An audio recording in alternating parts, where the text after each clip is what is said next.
Donc, on est rendu déjà à la tâche numéro 7 qui est d'écrire à 20 personnes à propos de l'opportunité. OK?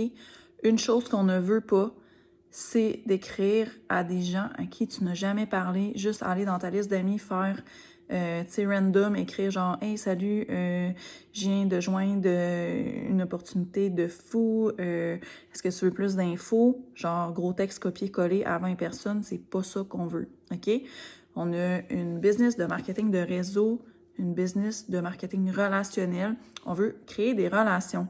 Donc, où aller chercher ces 20 personnes-là? Et comme je dis tout le temps depuis le début, ça se peut que si tu commences, que tu n'aies pas 20 personnes à écrire, c'est pas grave. On aime mieux que tu en fasses moins au lieu d'aller faire des messages froids, des cold messages, comme je disais tantôt.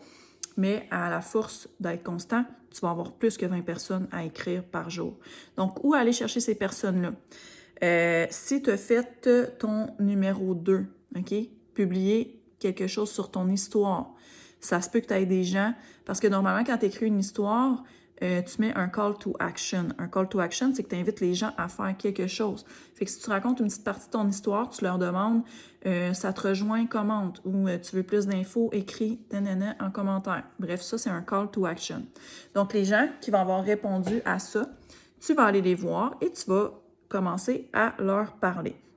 Encore une fois, si tu ne sais pas comment les aborder, dans la formation et sur le groupe, ou tu peux demander à ta leader, on a plein d'exemples de textes de comment offrir l'opportunité. Ça peut être des gens à qui tu parles régulièrement.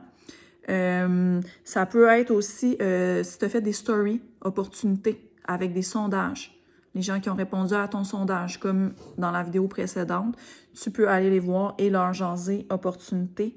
Et la meilleure façon d'agrandir ta business et de te permettre d'aller chercher beaucoup de gens et de faire des host-post opportunités. OK? Avec ça, tu vas arriver vraiment à avoir tes 20 personnes par jour si tu fais beaucoup de host-post.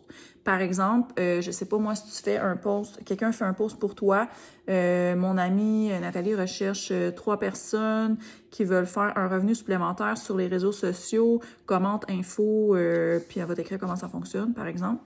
Puis qu'il y a 10 personnes qui ont commenté moi, bien, je vais aller les voir une par une et je vais leur parler de l'opportunité. Fait que si j'ai eu 10 commentaires, je vais déjà avoir 10 personnes à qui je vais avoir parlé de l'opportunité sur 20. Donc, si tu fais beaucoup de host-post, tu vas avoir tes 20 personnes comme ça en claquant des doigts et tu vas même en avoir plus à tous les jours. Puis si tu en as plus, ben ta business va exploser. Et dans tes host-posts, j'en parle dans la prochaine étape, ben tu vas ajouter ces personnes-là en amis, les personnes qui vont avoir commenté. Donc, ton étape numéro 8 va être presque déjà toute faite.